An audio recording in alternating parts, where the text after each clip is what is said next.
Lo anticipábamos en el comienzo del programa, el tema del abuso sexual, pero específicamente infantil en los chicos.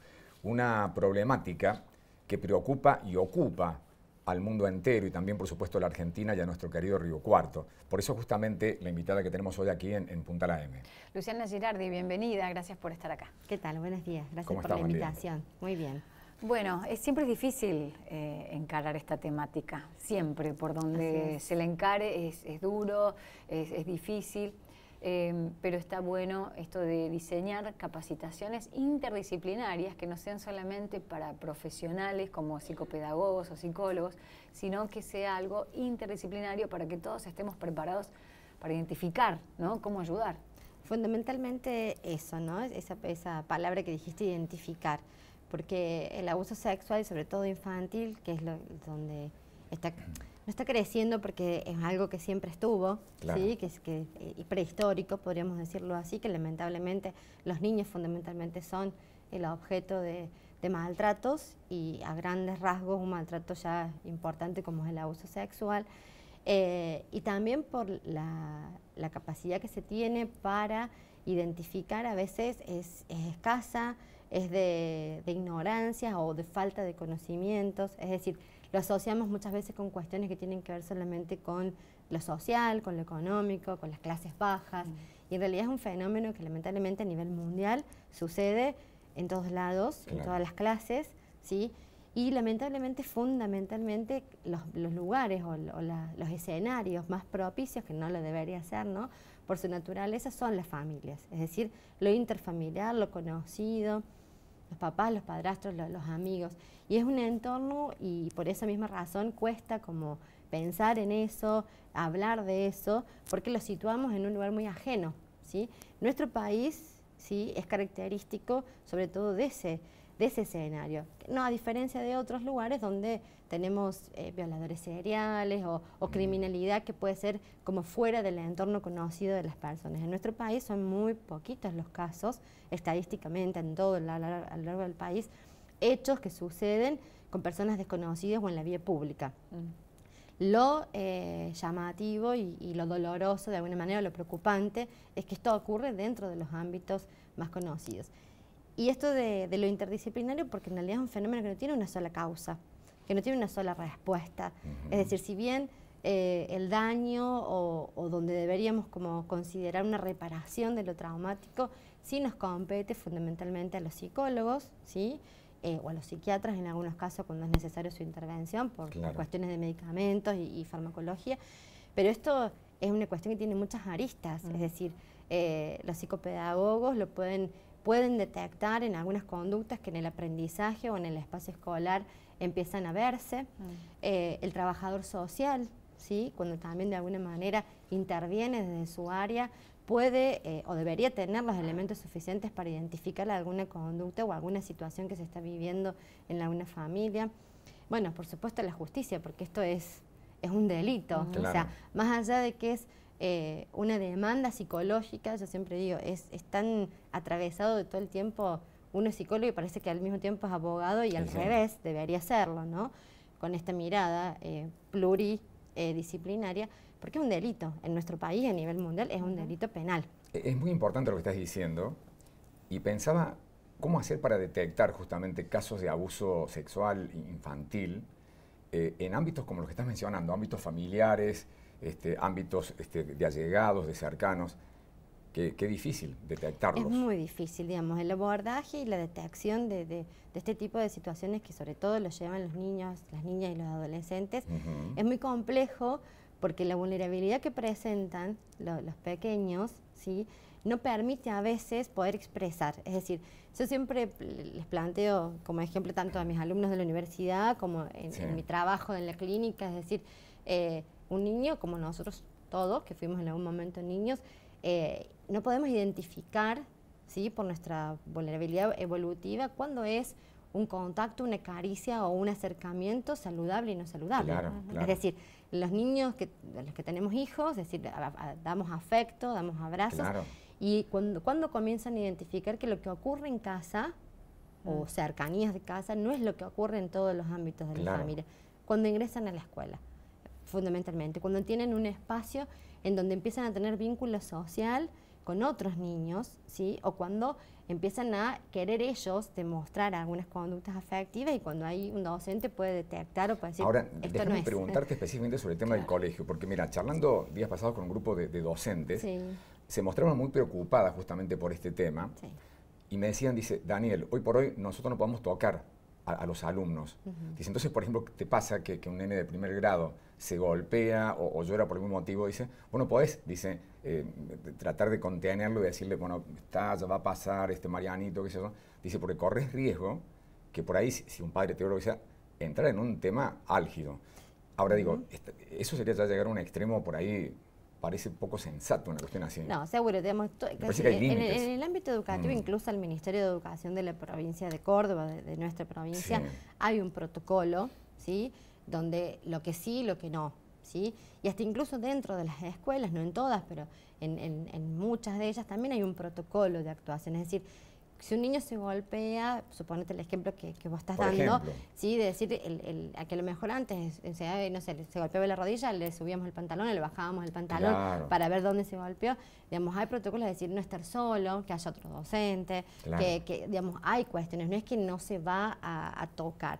Sí hay cuestiones de higiene, ¿sí? Que eso también está como de alguna manera previsto en los protocolos de educación, en el sentido de la higiene del niño cuando va al baño, ¿sí? Cuando que no vaya solo, que vaya con un docente, o de última, según la edad evolutiva que tiene el niño, tiene que ir solo, ¿sí? Pero siempre, de alguna manera, que haya otras personas, que estén vidriados los espacios en donde los niños van a estar.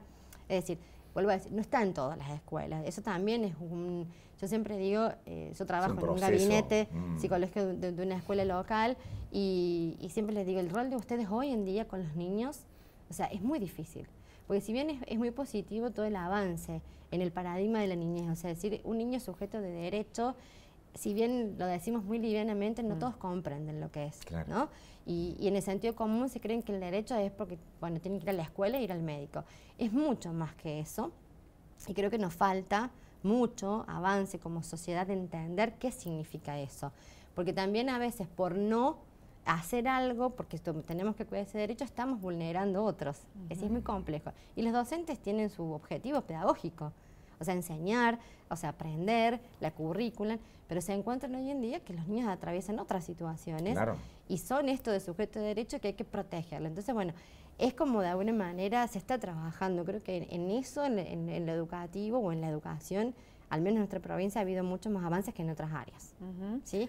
Es decir, esto de capacitar a los docentes sobre esta temática es muy importante también, desde un lugar que no tienen que hacer una capacitación quizás como la que yo voy a brindar o la que he brindado en otros momentos a profesionales donde actúan cuando ya el hecho sucedió. Claro. O sea, el hecho es más lo preventivo o la detección de decir hay algo que no está dentro de lo esperable. Y también a veces hay confusión, porque la sexualidad nos atraviesa a todos. Claro. O sea, la construimos, es parte de nuestra identidad. Entonces, un niño de 3, 4 años va a tener esta cuestión de la curiosidad. Lógico, claro. Porque es lo lógico. Y a veces eso confunde. Y es natural y es sano, además, porque por ahí ¿viste? Claro. Se forma como un mito en torno de que todo lo ligado a la sexualidad ahora es malo. Es totalmente sano, Claro. natural y todo ser Y tiene humano que está atravesado darse. por la sexualidad. Claro, ahora, ¿cómo identificar lo sano y la curiosidad propia de determinada edad de algo que está siendo disfuncional o por lo menos llama la atención? Exacto. ¿Cómo darnos cuenta? A ver, algún profesional tendrá más herramientas, pero la gente común, los papás, ¿cómo hacemos para darnos cuenta? Para por darnos ahí? cuenta. De un amiguito, de un compañerito, no sé, algo que a lo mejor tiene que ver con nuestros hijos, o a lo mejor tiene que ver con alguien en la demás. familia o con los demás. Tal cual. Y eso que vos decís, Paula, también es como papás a veces no sabemos, ¿no? Lo que sí, lo que no. O sea, todo niño tiene esto de la curiosidad sexual. Siempre hay que diferenciar que los actos que hagan los niños no tengan que ver con la sexualidad adulta. Es decir, los niños llegan a un momento en donde la nena quiere saber lo que tiene el nene por una curiosidad y el nene lo que tiene la nena. Es Claro. decir, o entrar al baño, o bueno, uno también explicarle todas las cuestiones que tienen que ver con su cuidado. Si un niño quiere, es decir, bueno, pasar y bajar el pantalón, digo, un ejemplo, o no sé, o pasar la mano en la cola, no es lo mismo que si un niño quiere bajar el pantalón a otro niño y darle un beso en sus genitales. Claro. Porque eso ya Claro. es parte de la sexualidad adulta. Ujú. O sea, hay un conocimiento posterior a eso y en una edad evolutiva posterior a un menor. Claro. Entonces, esas conductas, es decir, cuándo, y también nos afecta nuestro fantasma como adultos, ¿no? Porque como adultos también venimos, sobre todo, bueno, no sé, mi edad y así, una generación donde a veces la sexualidad era tabú. Claro. Y donde todo estaba prohibido y donde nada de eso. Y hoy vivimos en un paradigma en donde prendemos la tele y la sexualidad está puesta en Se habla escena de todo, constantemente. en las redes se ve de todo. en Las nuevas internet. identificaciones Claro. sexuales, entonces Claro. es decir, es difícil, es como que se complejiza en vez de a veces más, y yo como mamá, sí, hoy me cuestiono muchas cosas que a lo mejor antes que no era mamá de lo sí. profesional era diferente. Claro. Y a veces comprendo a los papás cuando se alertan o cuando se asustan, no sé, porque hay un compañerito le dio un beso en la boca, entonces, y bueno. O esto de bañarse con los papás. ¿Cuál es Bueno. la edad de una psicopedagoga que dice, bueno, hasta acá está bien, no pasa nada, y hasta acá ya no está bueno bañarse con los hijos? O sea, pequeñas cosas que para algunos, en algunos núcleos familiares son comunes, son normales, y Bueno. no tienen nada de malo. Digo, Eso de la naturalización, Claro. Paula, ¿no? O sea que, digamos, es como decir, rompemos a veces la barrera de lo afectivo y lo saludable y la demostración de afecto, y hoy en día hay como que poner una mirada diferente en eso, porque, decir, los niños tienen que empezar a crecer, o nosotros como papás y el entorno, a que su cuerpo es propio, que su Claro. intimidad. O sea, yo siempre le digo al papá, el niño es un sujeto sexuado, por más que cuando es bebé es todo ternura y nos despierta todas estas cuestiones emocionales que queremos besarlo, abrazarlo, pero es decir, sus partes íntimas desde el momento que nacen son de él o de ella, ¿no? Claro. Es decir, son propias. Entonces, es decir, ellos no nos van a decir no cuando tienen meses o cuando tienen un año, decir darle un beso, que no tiene ninguna connotación ni perversa ni sexualizada del adulto, es simplemente una demostración de caricia o de afecto. Pero ¿qué pasa? Lo que nosotros vamos implantando o haciendo en nuestro ámbito cotidiano, después el niño por fuera, ¿cómo va a identificar cuando no tiene esa misma connotación? Claro. Entonces hay que frenarlo desde casa, es decir, no, esto no, o sea, su cuerpo hay que respetarlo desde que es bebé, y hasta incluso en las cuestiones de aseo. O sea, un niño que es pequeño hay que bañarlo, ¿sí? Porque solo no puede, pero cuando tiene una determinada, o sea, hay que empezar con conductas, enseñarle para que, no sé, 4 o 5 años ya pueda estar solo, no sé si solo en el baño, pero sí por lo menos en su momento de aseo, y a lo mejor como un adulto viendo si no le entró shampoo en los ojos o si higienizó. Pero siempre esto es decir que el cuerpo es propio, y el respeto, si no empieza a partir Claro. de nosotros como papá o como mamá, después el niño no puede identificar que el papá de la amiguita también le lavó la cola de una manera diferente, porque si en casa la mamá, no sé, me lava la Claro. cola. O sea, es difícil, es un tema complejo, ¿no? O sea, en el sentido de dónde está, Rosa siempre la Los cuestión es límites. del límite. Pero bueno, también como esto que les planteaba de al ser esto parte de la construcción de todos, tenemos que pasar por esa etapa para tener una identidad. También esto, cuando transgrede esas situaciones, al ser un delito, la parte de la justicia tiene que estar como ayornándose a Preparada, estas cuestiones. actualizada. Es decir, la psicología claro. evolutiva, y no es porque digo porque yo soy psicóloga, tiene que ser, pero en este punto es muy importante que lo entendamos para poder identificar cuándo, en qué momento de las edades de los niños van a aparecer determinadas conductas, y si eso no va acorde, ahí es como decir un llamado de atención o decir, bueno, acá puede estar pasando otra cosa. Lo importante es el diálogo, o sea, ¿sí? desde que uno es pequeño, construir esto de decir que la confianza y que cualquier cosa que le ocurra a los niños lo puedan comunicar. Eso Luciana, ha avanzado. Contanos, ¿Sí? por favor, sobre el taller, sobre la capacitación que vas a brindar, cuándo comienza, quiénes pueden participar. Bien, la capacitación que se va a dictar este año, que es a través del Colegio de Psicólogos, quien certifica la capacitación, consta de 5 módulos. Este año lo planteé en un abordaje interdisciplinario, por lo tanto retiré un poco de la cuestión clínica, fundamentalmente del psicólogo, para darle prioridad también el conocimiento a otras disciplinas, que está destinado a psicopedagogos, trabajadores sociales, abogados o estudiantes afines de esas carreras Claro. en un nivel avance, y psicólogos, por supuesto, ¿no?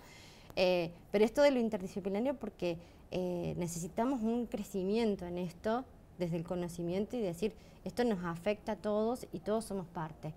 El psicólogo solo no puede resolver un caso de abuso sexual, porque desde la clínica yo puedo tener una víctima como me ha pasado en otro espacio que compartí desde el Estado hasta hace muy poco tiempo, es decir, lo clínico era lo traumático que había vivenciado, pero también el niño a veces venía sin comer porque no tenía para comer, o la situación de la denuncia implica una ruptura en el lazo familiar, que a lo mejor el proveedor de todo, de la casa, del alimento, está detenido porque cometió el delito, eso quedan en situación de calle, o sea, es decir, ahí ingresa la acción social, es decir, ¿qué hace el trabajador social? ¿Cómo ayudamos a que hasta que tenga el dinero para venir a la consulta? Sí.